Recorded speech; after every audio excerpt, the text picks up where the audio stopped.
ने बाद में गला घोंटकर हत्या कर दी। अज्ञात हत्यारे के खिलाफ धारा 302 के तहत दर्ज इस मामले में पुलिस का शक शुरू से ही मामा शकील पर हो गया था।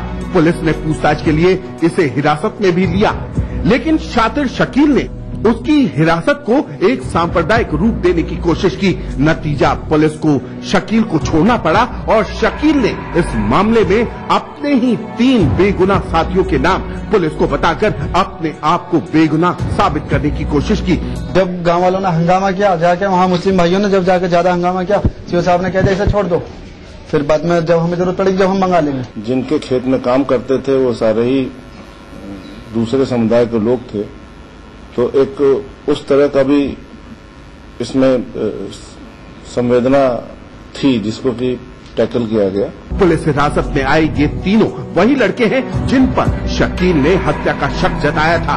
पुलिस पूछताछ में एक बार फिर शकील शक के दायरे में घिर गया और इस बार शकील अपने गुनाह को देर तक नहीं छुपा सका और खोल दिए वो सभी राज जो अब तक मासूम की हत्या से जुड़े थे। ले गए हम सब मुंह दबा के और हम ईक में ले गए उसका। जब वहाँ पे पहले हमने उसके गुत बजाए और उसके साथ मारपीट की और जब उसके साथ हमने उसे बेहोश करके जब उसके साथ बलात्कार किया हमने सर, उसके बाद में उसका गला घोटा हमने। गिरफ्तार शकील से पुलिस पूछताछ कर रही है।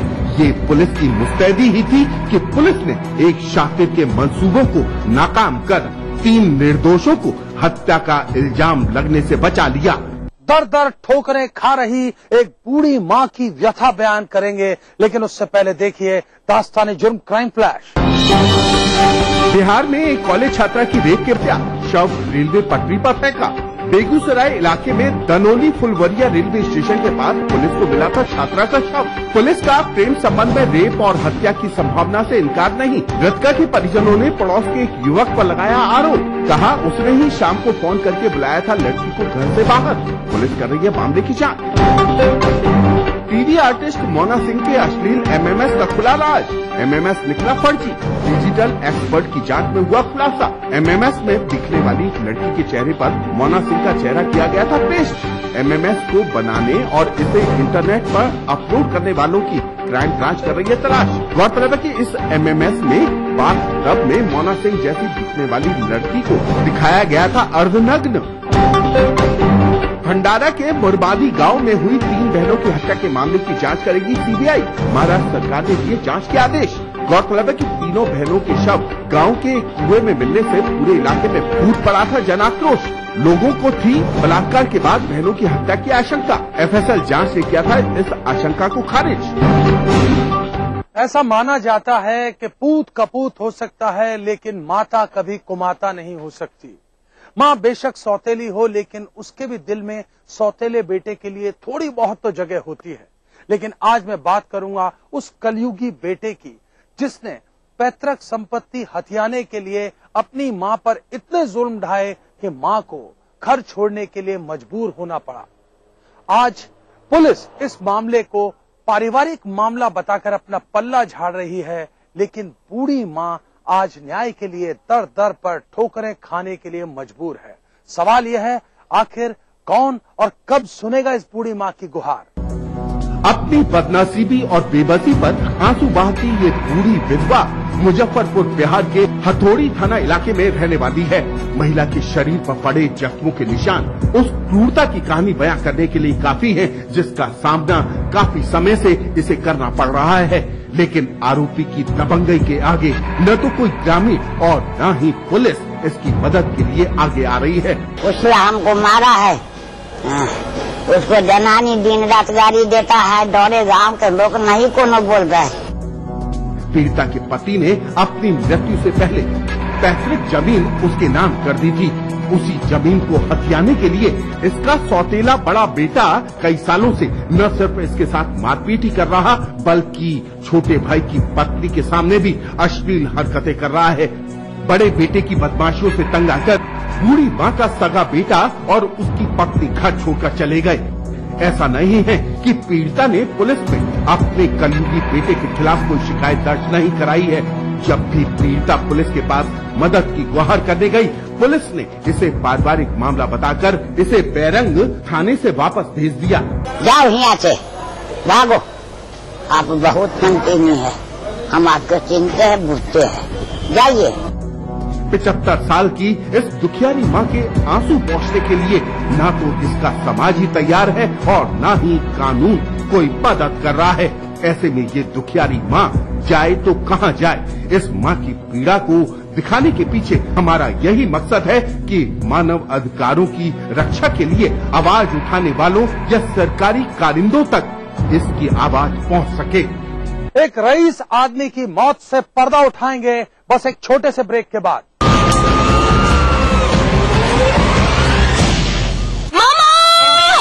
मोहतरमा, मामा, बीबी, मामा, मिया, आइए तो सही। मामा मिया। मीठे से भी मीठा मामा मिया।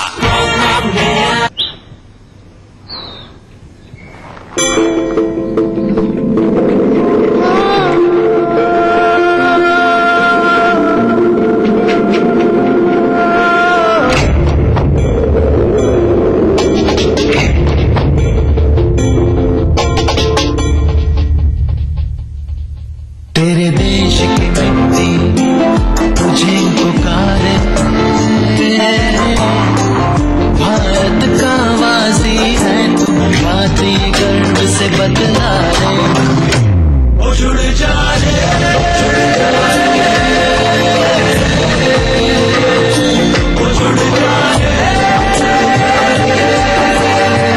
जुड़ जा रे, जुड़ जा रे।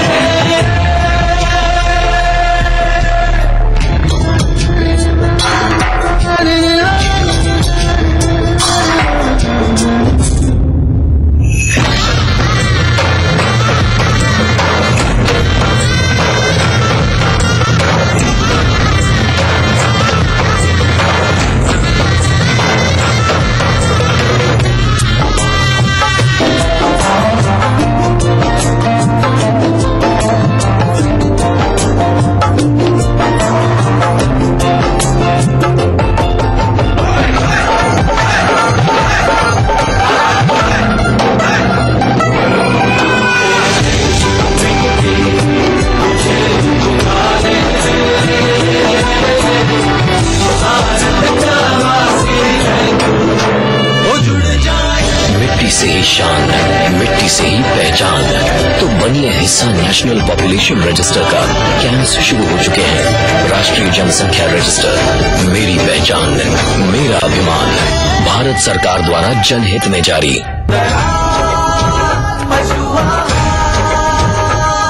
असली भरोसेमंद दयाल पशु आहार, दूध दमदार, आप शानदार।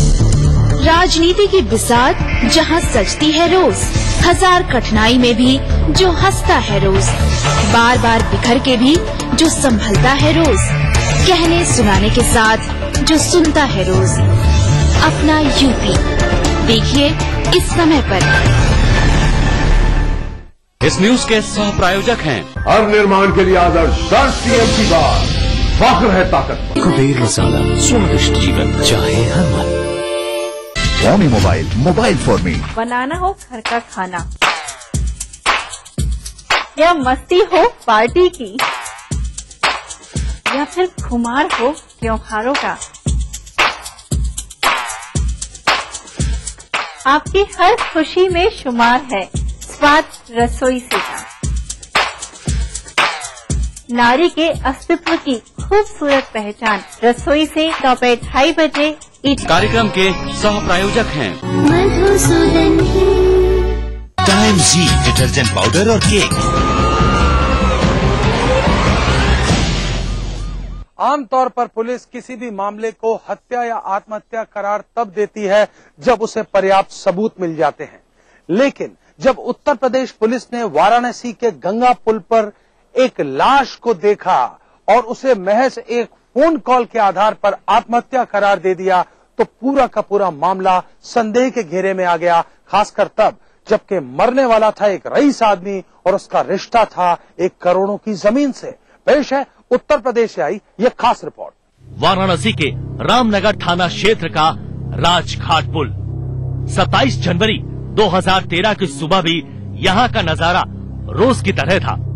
पुल पर लोगों की आवाजाही थी। अचानक करीब दिन के 11 बजे खबर आती है कि एक शख्स नदी में कूद गया है। इस सूचना के मिलते ही पुलिस मौके पर पहुंचती है। नदी में कूदने वाले की तलाश शुरू की जाती है। मौके पर जल पुलिस से लेकर गोताखोरों को भी लगाया जाता है, लेकिन काफी मशक्कत के बाद भी लाश बरामद नहीं हो पाती। राजघाट पुल पर जिस जगह से एक व्यक्ति के कूदने की खबर आ रही थी, वहीं पर थोड़ी दूर पर एक कार बरामद हुई थी। पुलिस को मिली सूचना के मुताबिक कार से उतरने वाला शख्स ही नदी में कूदा था। पुलिस को जानकारी करने पर पता चलता है कि बरामद कार मकबूल आलम रोड स्थित S8/106 प्रेम आश्रम निवासी अनंत कुमार शाह की थी। पुलिस अनंत के घर वालों को घटना की सूचना देती है, जिसके बाद वो सभी तुरंत घटना स्थल के लिए निकलते हैं।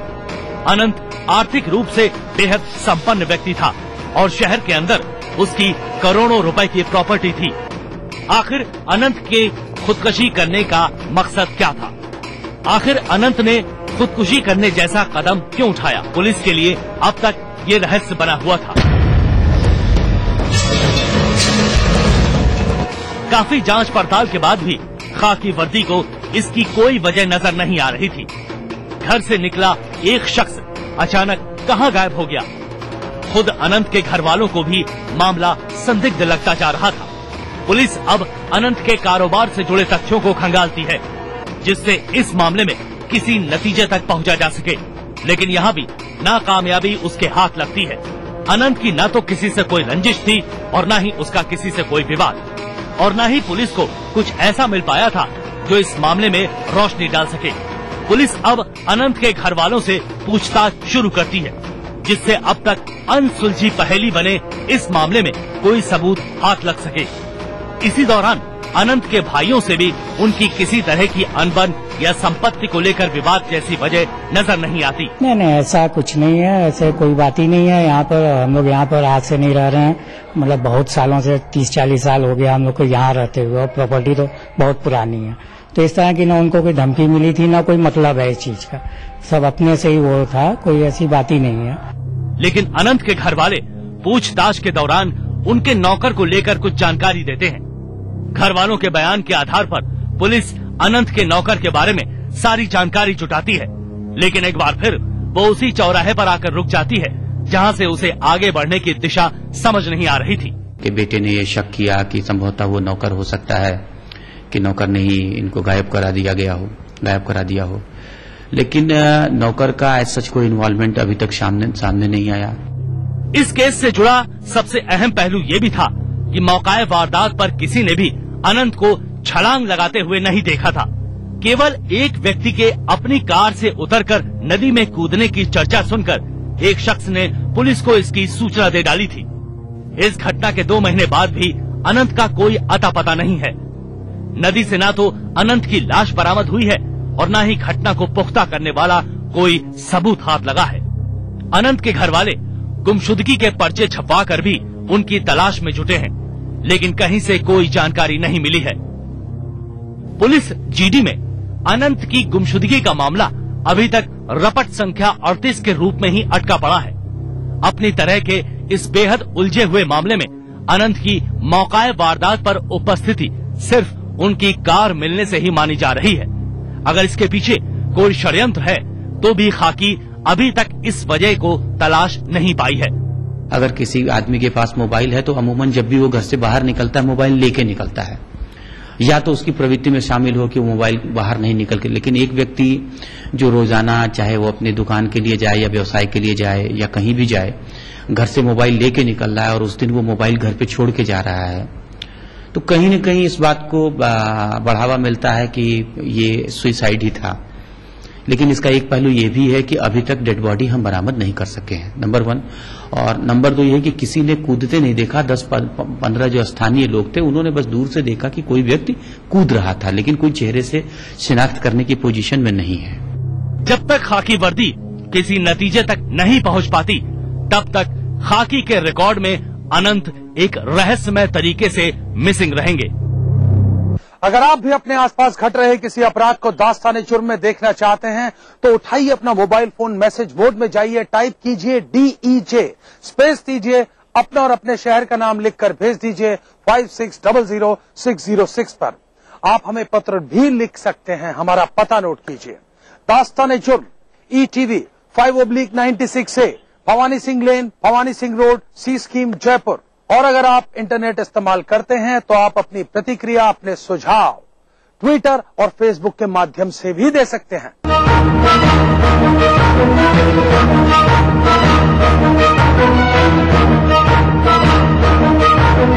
दास्ताने जुर्म में आज के सफर के लिए बस इतना। इसी वक्त इसी चैनल पर फिर हाजिर रहूंगा। हमेशा की तरह वादा कीजिए कि आप रहेंगे सतर्क और होशियार।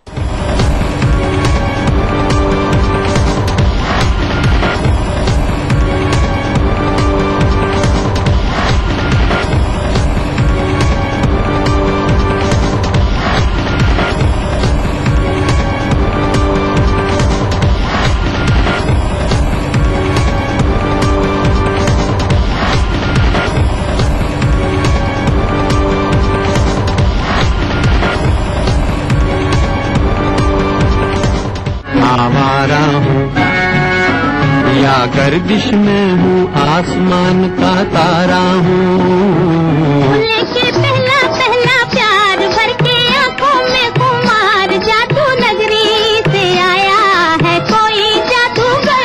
ये रातें, ये मौसम, नदी का किनारा, ये चंचल हवा। कहा दो दिलों ने कि मिलकर कभी हम न होंगे जुदा। भूली बिसरी गीत देखना ना भूलिए।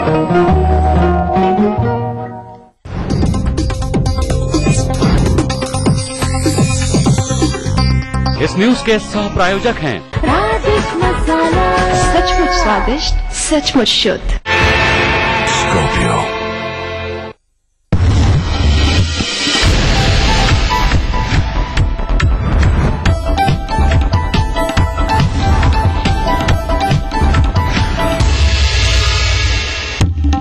शामली में 3 शिक्षिकाओं पर बाइक सवार युवकों ने फेंका तेजाब, हालत गंभीर। घटना से क्षेत्र में फैली सनसनी।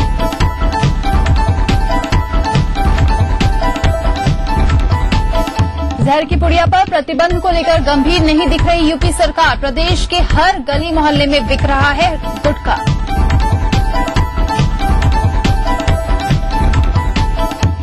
लखनऊ में अंसर ग्रुप ने किसान नौमी लाल की जान की लगाई कीमत, मुआवजा महज 15 लाख करोड़ की जमीन का पता नहीं।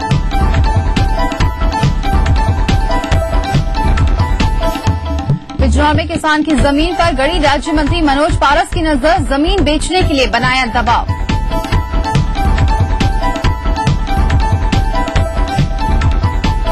और प्रतापगढ़ में बेवफा पति को पाने के लिए पत्नी ने निकाली इंसाफ की बारात, पति परिवार समेत घर से हुआ फरार।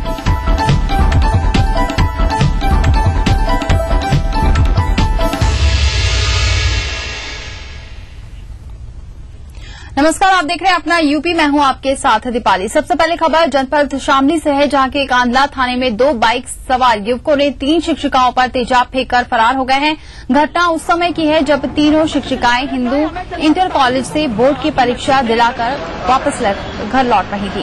उस समय रास्ते में 2 बाइक सवार युवक आए और तीनों पर तेजाब फेंककर फरार हो गए, जिसमें एक बच्ची भी झुलस गई है। आनन फानन में घायलों को अस्पताल ले जाया गया, जहां सभी का इलाज चल रहा है। तीनों पीड़ितों की हालत गंभीर बताई जा रही है।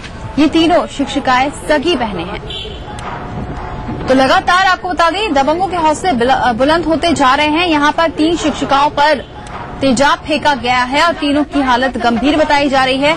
बताया ये जा रहा है कि तीनों ये बहनें हैं जिनकी हालत गंभीर बनी हुई है। साथ ही साथ एक बच्ची भी झुलस गई है। यहाँ पर तेजाब फेंककर फरार हो गए हैं बाइक सवार ये बदमाश थे जिन्होंने इस घटना को अंजाम दिया है। लेकिन सबसे बड़ा सवाल ये है कि आए दिन लगातार ऐसी घटनाएं बढ़ती जा रही हैं, कानून व्यवस्था ध्वस्त होती जा रही है। जिस तरीके से बेखौफ होकर यहाँ पर तेजाब फेंककर फरार हो गए, कहीं न कहीं जरूर सवालिया निशान खड़े हो रहे हैं कि आखिर कब तक ऐसा ही चलता रहेगा, कब तक ऐसे ही लगातार घटनाएं बढ़ती जाएंगी और कानून व्यवस्था की जो बात की जाती है कि कानून व्यवस्था ध्वस्त हो रही है और वो लगातार कम होने के बजाय बढ़ती ही जा रही है, क्योंकि जिस तरीके से बेखौफ होकर यहाँ पर दबंगों ने इस घटना को अंजाम दिया है, जाहिर सी बात है सवाल जरूर खड़ा होता है कि आखिर कहाँ है पुलिस प्रशासन, कैसे इस घटना को अंजाम देकर फरार हो जाते हैं बदमाश और इसकी जानकारी तक पुलिस अधिकारियों को नहीं लगती है। आपको बता दें 3 शिक्षिकाएं हैं जिन पर ये तेजाब फेंका गया है।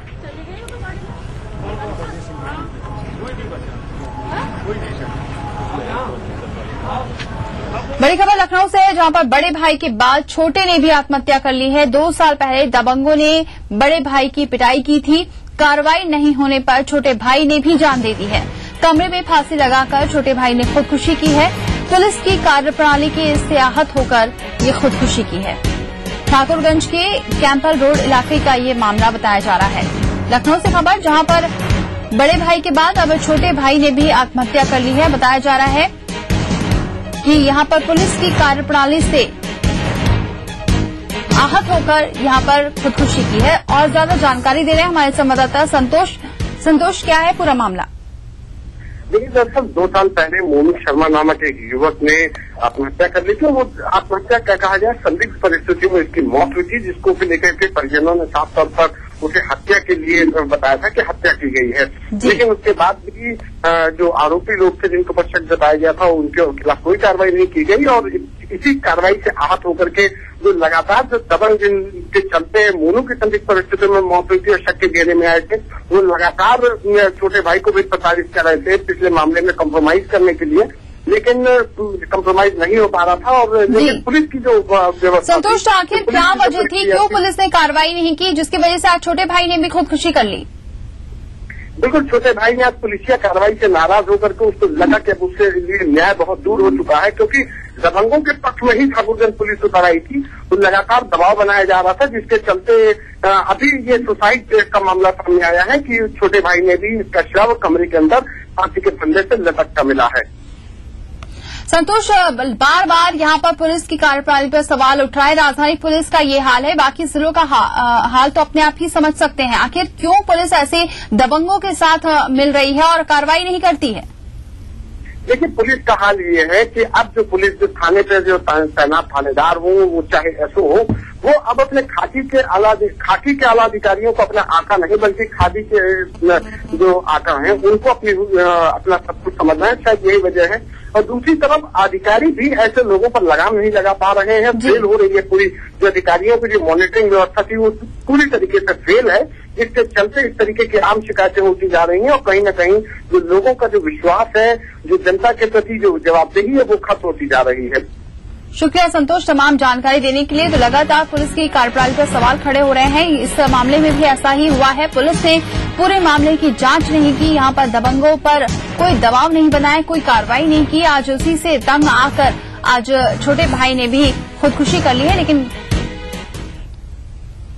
नोएडा से खबर है, जहां पर केमिकल फैक्ट्री में लगी भीषण आग लग गई थी, जिससे आधा दर्जन दमकल की गाड़ियां मौके पर मौजूद थी और लगातार आग बुझाने की कोशिश की जा रही है। आपको बता दें सेक्टर 58 इलाके की एक घटना है, जहां पर केमिकल फैक्ट्री में ये आग लगी।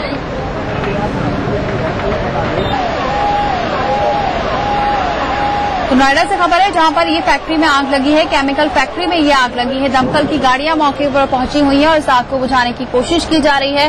बताया जा रहा है काफी मशक्कत करनी पड़ रही है इस आग को बुझाने के लिए। तस्वीरें आप देख सकते हैं किस तरीके से आग लगी हुई।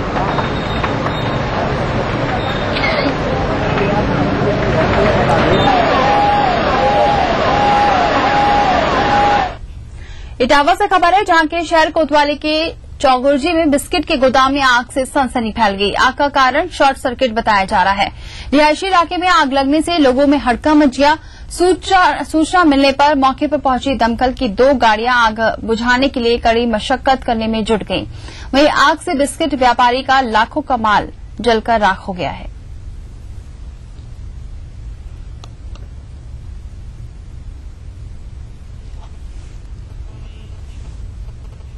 आगे बढ़ते आंसर एपीआई ने मृतक नौमीलाल के जान की कीमत 15 लाख रुपए आंकी है। करोड़ों की जमीन हड़पने के बाद आज मृतक नौमीलाल के परिजनों को 15 लाख रुपए का मुआवजा देने की बात कही गई है।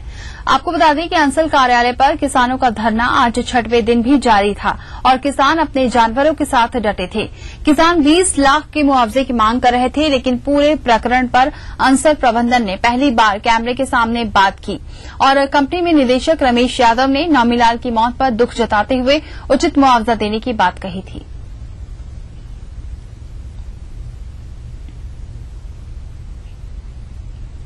इधर बिजनौर के एक मंत्री की नजर भी एक किसान की करीब 1 करोड़ की जमीन पर है और किसान को जान से मारने तक की धमकी मिल रही है। दरअसल बिजनौर के नगीना के काजीवाला क्षेत्र के निवासी विशेष कुमार ने अपने पड़ोसी शरद कुमार से जंगल की जमीन 2012 में खरीदी थी। अब उसी जमीन पर सपा सरकार के मंत्री मनोज कुमार पारस की नजर है। मंत्री पर आरोप है कि वो जमीन के पूर्व मालिक शरद कुमार को शह देकर जमीन पर फिर से अपना कब्जा जमाने की फिराक में हैं। इतना ही नहीं, जमीन के मालिक विशेष कुमार को बर्बाद करने की भी धमकी दी जा रही है। परेशान विशेष कुमार ने कई अधिकारियों से न्याय की गुहार लगाई, लेकिन कोई भी मदद को तैयार नहीं है। मैं घर छोड़े पड़ा हूँ। मैंने जो है 2 दिन बाद जो है अपने लड़के को भेजा था 2 आदमी के साथ, जो जिनमें से एक लोग उनसे जो है होली मिलने जा रहे थे। तो जब उन्होंने वहां जाकर बताया कि उनका लड़का है और ये बेनामी है इनके पास, इनका काम सही है, तो मंत्री जी बहुत गुस्से में आ गए और गुस्से में आने के बाद बोले कि आप इनके साथ आए हो, वरना आपसे दूसरे ढंग से बात की जाती और आपके पापा कहाँ हैं, आप चुपचाप ये क्या लाए, ये मुझे सब पता है, तुमने बेनामी करा रखे हैं, 4 बेनामी करा रखे हैं, ये चुपचाप उनसे वापस कर दो उनके, और तुमने पैसा भी नहीं दिया है। और मेरा बेटा बोला अच्छा चल रहा हूँ, चल तो रहा हो, तुम अच्छी तरह सोच लो भी मेरे 4 साल बाकी हैं, 4 साल मंत्री रहूंगा, तुम्हारी जमीन में भी तुम्हें नहीं घुसने दूंगा और तुम्हें बर्बाद कर दूंगा, इतने मुकदमे तुम्हारे पीछे लगा दूंगा कि तुम बर्बाद हो जाओगे। थाना प्रभारी जो है वहाँ के उसे वार्ता की है और उन्हें सख्त कार्रवाई के लिए निर्देशित किया है। जो भी निष्पक्ष कार्रवाई हो वो की जाए, कोई दबाव, कोई नाजायज दबाव किसी प्रकार का सहन नहीं किया जाएगा। इस सूबे के मंत्री जी का खबरें कुछ और भी, फिलहाल वक्त है एक ब्रेक का।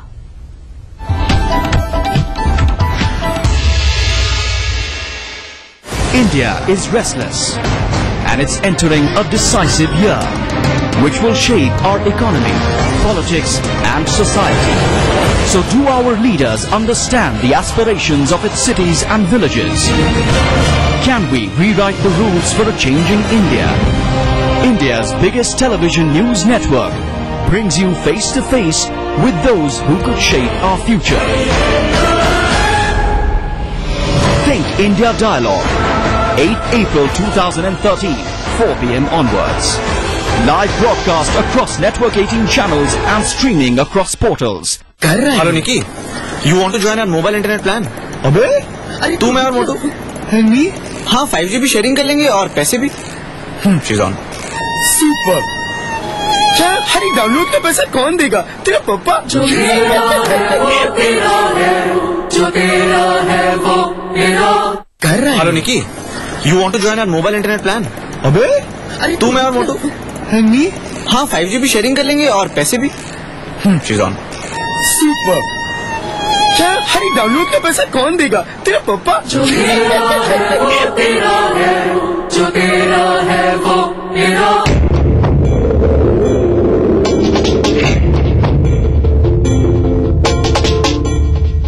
तेरे देश की मिट्टी तुझे पुकारे, भारत का वासी है तू, बातें गर्व से बतला रे, ओ जुड़ जा रे, जुड़ जा रे, जुड़ जा रे, जुड़ जा रे।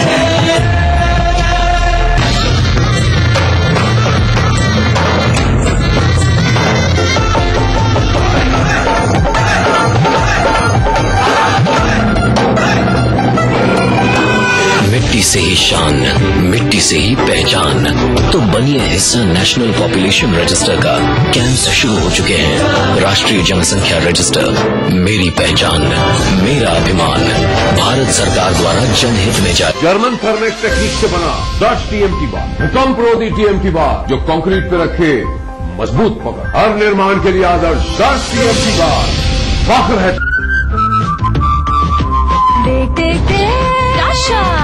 अरे अरे अरे दर्शन, ओए ओए ओए दर्शन। जल्दी मचाकर, ट्रैफिक रूल को न मानकर और हेलमेट न पहनकर आप स्टाइल नहीं देते हैं, बल्कि खतरा उठाते हैं और कई बार इसकी कीमत भी चुकाते हैं। बाइक यातायात के लिए है, स्टंट के लिए इसका इस्तेमाल भारी पड़ सकता है। दोपहिया के हैं 2 नियम, सावधान।